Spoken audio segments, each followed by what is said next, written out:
بسم اللہ الرحمن الرحیم۔ فضائل حج۔ حج وَأَتِمُّ الْحَجَّ وَالْعُمْرَةَ لِلَّہ، حج اور عمرے کو خالص اللہ جل شانہ کے لیے پورا کیا کرو۔ فضائل حج مؤلف حضرت مولانا الحافظ الحاج المحدث محمد زکریا صاحب رحمۃ اللہ علیہ، جس میں حج عمرہ زیارت کے فضائل و آداب اور عشاقان خدا کے بہت سے واقعات شرح و بسط سے بیان کیے گئے ہیں۔ نحمدہ و نصلی علی رسولہ الکریم حامدا و مصلیا و مسلما، اما بعد۔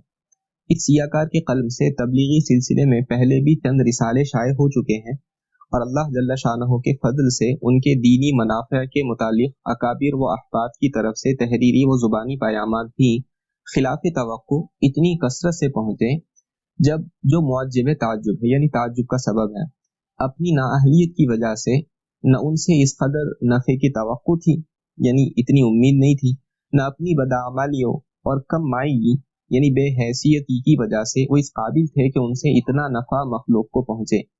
کیونکہ جو شخص خود عامل نہ ہو، یعنی خود عمل کرنے والا نہ ہو، اس کی تحریر و تقریر سے بھی نفع کم پہنچتا ہے۔ میں اب تک بھی ان منافع کو اپنے چچا جان حضرت مولانا مولوی محمد الیاس صاحب رحمۃ اللہ علیہ، جو اپنے تبلیغی مساعی میں یعنی کوششوں میں نہ صرف ہندوستان کے ہر گوشے میں بلکہ بیرونی ہند بھی بہت مشہور ہے، کی توجہ کا اثر سمجھتا رہا، یعنی یہ منافع کو مولانا الیاس کی توجہ کا اثر سمجھتے رہے اور سمجھتا ہوں۔ اسی وجہ سے ان کے وصال یعنی انتقال کے بعد سے، جس کو 4 سال سے زیادہ عرصہ گزر گیا، یہ سلسلہ بند کر دیا تھا۔ حالانکہ حضرت موصوف رحمۃ اللہ علیہ نے اپنی حیات کے آخری ایام میں 2 رسالوں کی باصرار فرمائش کی تھی۔ اولاً تجارت اور کمائی کے فضائل میں ایک رسالے کا حکم فرمایا تھا، جس کا فوری طور پر ایک اجمالی نقشہ بھی اس بیماری کی شدت میں لکھ کر پیش کر دیا تھا، مگر مرض کی شدت کی وجہ سے اس کو ملاحظہ فرمانے کی نوبت نہ آئی۔ دوسرے انفاق فی سبیل اللہ، یعنی اللہ کے راستے میں خرچ کرنے کے متعلق، جس کا تقاضا آخر زمانہ حیات میں ان پر شدت سے تھا، اور اس مضمون کا آخری ایام میں بہت زیادہ اہتمام تھا۔ اس کے متعلق ایک رسالہ فضائل میں لکھنے کا بار بار حکم فرمایا، حتیٰ کہ ایک بار نماز کھڑی ہو رہی تھی، دوسرا شخص امام تھا، تدبیر ہو چکی تھی، سب سے آگے کو منہ نکال کر فرمایا، دیکھنا اس رسالے کو بھول نہ جانا۔ مگر اس کے باوجود اب تک کوئی سے رسالے کی لکھنے کی نوبت نہیں آئی، اور جب بھی ان حالات سے واقف احباب کی طرف سے ان کے لکھنے کا تقاضا ہوا، اپنی نااہلیت کا تصور غالب ہو کر سد راہ یعنی راہ کی رکاوٹ بنتا رہا۔ کئی مرتبہ ان دونوں رسالوں کے متعلق چچا جان رحمۃ اللہ علیہ کا اصرار یاد آ کر خیال پیدا ہوا، پھر اپنی حالت اور دنیا کی رفتار نے اس خیال کو دبا دیا۔ میرے چچا زاد بھائی عزیزی الحافظ الحاج مولوی محمد یوسف، جو الولد سر الابیہ کے ضابطے کے موافق، یعنی بچہ اپنے باپ کی اصل ہوتا ہے یا طریقے پر ہوتا ہے، اس ضابطے کے موافق اس ایمانی تحریک کی دعوت میں اپنے والد صاحب رحمۃ اللہ علیہ کے قدم بقدم اور اس جذبے میں ان کے حقیقی اور صحیح وارث ہیں۔ ان پر 2 سال سے حجاز میں اس تحریک کو فروغ دینے کا جذبہ ہے، خود چچا جان پر بھی اس کا تقاضا تھا۔ اسی جذبے کے ماتحت وہ 2 مرتبہ صرف اس مقصد کے لیے حجاز تشریف لے جا چکے تھے، جس کو حضرت مولانا الحاج ابو الحسن علی میاں صاحب رحمۃ اللہ علیہ نے مختصراً ان کی سوانح میں تحریر فرمایا ہے۔ اور حقیقت بھی یہی ہے کہ عرب ہی وہ برگزیدہ جماعت ہے، یعنی پسندیدہ جماعت ہے، جس نے ابتدا میں تمام دنیا میں اسلام کو پھیلایا۔ وہ حضرات اگر اپنے اسلاف کے یعنی اپنے بزرگوں کے، پہلے کے بزرگوں کے نقش قدم پر چلیں تو یقیناً اب بھی انشاءاللہ تعالی دنیا میں اسلام اسی طرح چمک سکتا ہے جس طرح ابتدائی زمانے میں چمکا تھا۔ اس کے علاوہ حجاج کی جماعت میں یعنی حاجیوں کی جماعت، جو ہر سال ہزاروں کی تعداد میں حج کو جاتی ہے، وہ حج کے فضائل اور ثمرات و برکات سے ناواقفیت اور آداب حج کے نامعلوم ہونے کی وجہ سے جس دینی جذبے اور جن برکات کے ساتھ اس کو واپس آنا چاہیے، اس سے اکثر خالی ہاتھ واپس آتی ہے۔ ان وجوہ سے عزیز موصوف کا 2 سال سے اصرار تھا کہ حج و زیارت کے فضائل میں بھی چند احادیث کا ترجمہ امت کے سامنے پیش کروں، تاکہ حج کو جانے والے حضرات ان احادیث کی برکت سے اسی ذوق و شوق کے ساتھ جائیں جو ان کی شان کے مناسب ہو، اور حج سے واپسی بھی انہی دینی جذبات کے ساتھ ہو جو اس مبارک اور نہایت اہم عمل کے مناسب ہو۔ نیز ذوق و شوق کے ساتھ جانے والے حجاج کی کثرت ہو جو خود بھی دین کا جذبہ اپنے اندر پیدا کریں اور وہاں کے قیام میں اہل عرب سے بھی ان کے اصلی اور جدی کاموں میں، یعنی باپ دادا کی طرف سے ملے ہوئے کام جو عرب لوگوں کو ملے ہیں، ان کاموں میں اشتغال یعنی مشغول ہونے کی طرف انہما کی استدعا یعنی ان سے درخواست کریں۔ عزیز موصوف 2 سال سے اس کی ضرورت کا اظہار اور تکمیل پر اصرار کر رہے تھے، مگر ادھر سے وعدے سے آگے بڑھنے کی نوبت نہ آئی۔ لیکن حق سبحانہ و تقدس جب کسی کام کا ارادہ فرماتے ہیں تو اس کے لیے اسباب بھی غیب سے پیدا ہو جاتے ہیں۔ چچا جان رحمۃ اللہ علیہ کے وصال کے بعد سے اب تک ہر سال رمضان مبارک کا مہینہ اس ناکارہ کو نظام الدین میں گزارنے کی نوبت آتی رہی، اور اپنے مشاغل کے ہجوم کی وجہ سے 29 شعبان کو آ کر 2 شوال کو ہمیشہ واپسی ہو جاتی تھی۔ ان سال بعض مجبوریوں کی وجہ سے عید کے بعد بھی یہاں قیام کرنا پڑا، تو عزیز موصوف کو اصرار کا زیادہ موقع مل گیا۔ ادھر عید کی رات سے عشاق کی دار محبوب پر حاضری کا زمانہ شروع ہو جانے سے اس دیار کی یاد نے بھی طبیعت پر اثر کیا، اس جگہ کی یعنی اس گھر کی، اس علاقے کی یاد نے کہ لوگ حج کو جانے کے لیے تیار ہیں اور کچھ لوگ حج کو جا رہے ہیں۔ ایسے کے اندر اس رسالے کے لکھنے کا شوق پیدا ہوا، جو ہر سال شوال سے وسط ذی الحجہ تک اکثر آتا رہتا ہے، اور جو حج کا زمانہ قریب آتا ہے یہ تصور کے خوش قسمت عاشق اس وقت کیا کر رہے ہوں گے، اپنی طرف بے اختیار متوجہ کرتا رہتا ہوں۔ اس لیے متوکلاً علی اللہ آج 3 شوال 1366 4 جمعے کو رسالہ شروع کرتا ہوں، اور 10 فصلوں اور ایک خاتمے میں مختصر طور پر چند احادیث کا ترجمہ اور کچھ متفرق مضامین پیش کرتا ہوں۔ فصل اول ترغیب حج میں، فصل دوم حج نہ کرنے کی وعید میں، فصل سوم اس سفر میں مشقتوں کے تحمل میں، فصل چہارم حج کی حقیقت میں، فصل پنجم حج کے آداب میں، فصل ششم مکہ مکرمہ کے آداب و فضائل میں، فصل ہفتم عمرے کے بیان میں، فصل ہشتم روضہ مطہرہ کی زیارت اور مسجد نبوی کی حاضری میں، فصل نہم زیارت کے آداب میں، فصل دہم مدینہ طیبہ کے آداب و فضائل میں، اور آخر میں خاتمہ اس میں حضور اقدس صلی اللہ علیہ وسلم کا حج کا مفصل واقعہ ہے اور بعض دوسرے جانثاروں کے حج کے مختصر قصے ہیں۔ پہلی فصل حج کی ترغیب میں۔ حج کے فضائل اور اس کے احکام میں قرآن پاک کی بہت سی آیت نازل ہوئی ہیں اور احادیث تو لا تعداد وارد ہوئی ہیں، جن میں سے نمونے کے طور پر تھوڑی سی اس رسالے میں ذکر کی جائیں گی۔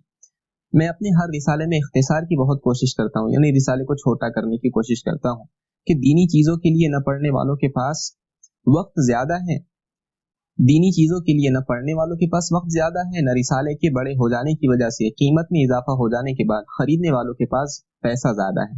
ہاں، سینما دیکھنے کے لیے، بیاہ شادیوں میں خرچ کرنے کے لیے غریب سے غریب کے پاس بھی پیسے کی کمی نہیں، یہ اللہ کی شان ہے۔ اس لیے اولاً مختصراً چند آیات ذکر کی جاتی ہیں، اس کے بعد چند احادیث ذکر کی جائیں گی۔ آیات کا سلسلہ شروع ہو رہا ہے۔ آیت نمبر 1 سورہ حج کی ہے، وَأَذِّن فِي النَّاسِ بِالْحَجِّ يَأْتُوكَ رِجَالًا وَعَلَىٰ كُلِّ ضَامِرٍ يَأْتِينَ مِن كُلِّ فَجٍّ عَمِيقٍ لِيَسْتَشْهِدُوا مَنَافِعَ لَهُمْ۔ آیت کا ترجمہ ہے، لوگوں میں حج کے فرض ہونے کا اعلان کر دو، اس اعلان سے لوگ تمہارے پاس یعنی تمہاری اس عمارت کے پاس حج کے لیے چلے آئیں گے، پاؤں چل کر بھی، اور ایسی اونٹنیوں پر سوار ہو کر جو دور دراز راستوں سے چل کر آئی ہوں اور سفر کی وجہ سے دبلی ہو گئی ہوں، تاکہ یہ آنے والے اپنے منافع یعنی اپنی نفع کی چیزیں، فائدے کی چیزیں حاصل کر سکیں۔ فائدہ، بیت اللہ شریف کی سب سے پہلی بنا میں اختلاف ہے، یعنی بنیاد میں اختلاف ہے کہ حضرت آدم علیہ نبینا علیہ صلاۃ والسلام نے بنایا یا اس سے پہلے فرشتوں نے بنایا تھا۔ حتیٰ کہ بعض نے کہا ہے زمین کی سب سے پہلی ابتدا اسی جگہ سے ہوئی کہ پانی پر ایک بلبلے کی شکل تھی جس سے پھر بقیہ زمین کا حصہ پھیلایا گیا، لیکن حضرت نوح علیہ صلاۃ والسلام کے زمانے میں جب طوفان نوح آیا تو یہ مکان اٹھا لیا گیا تھا۔ اس کے بعد حضرت ابراہیم علیہ السلام نے حضرت اسماعیل علیہ السلام کی مدد سے اس کی تعمیر کی، جس کا ذکر پہلے پارے میں وَإِذْ يَرْفَعُ إِبْرَاهِيمُ الْقَوَاعِدَ مِنَ الْبَيْتِ وَإِسْمَاعِيلُ سورہ بقرہ 127 نمبر کی آیت میں ہے۔ اس آیت شریفہ سے پہلی آیت میں اسی کا بیان ہے کہ اس گھر کی جگہ کا نشان ہم نے ابراہیم علیہ السلام کو بتایا تھا۔ اللہ جل شانہ کے حکم سے حضرت ابراہیم علیہ السلام نے اس مکان کی از سر نو یعنی نئے سرے سے پھر سے اس کی تعمیر کی۔ ایک حدیث میں آیا ہے جب اللہ جل شانہ نے حضرت آدم علیہ الصلوۃ والسلام کو جنت سے اتارا تو ان کے ساتھ اپنا گھر بھی اتارا اور فرمایا کہ اے آدم، میں تیرے ساتھ اپنا گھر اتارتا ہوں، اس کا طواف اسی طرح کیا جائے گا، اس کا طواف اسی طرح کیا جائے گا جس طرح میرے عرش کا طواف کیا جاتا ہے، اور اس کی طرف نماز اسی طرح پڑھی جائیں گی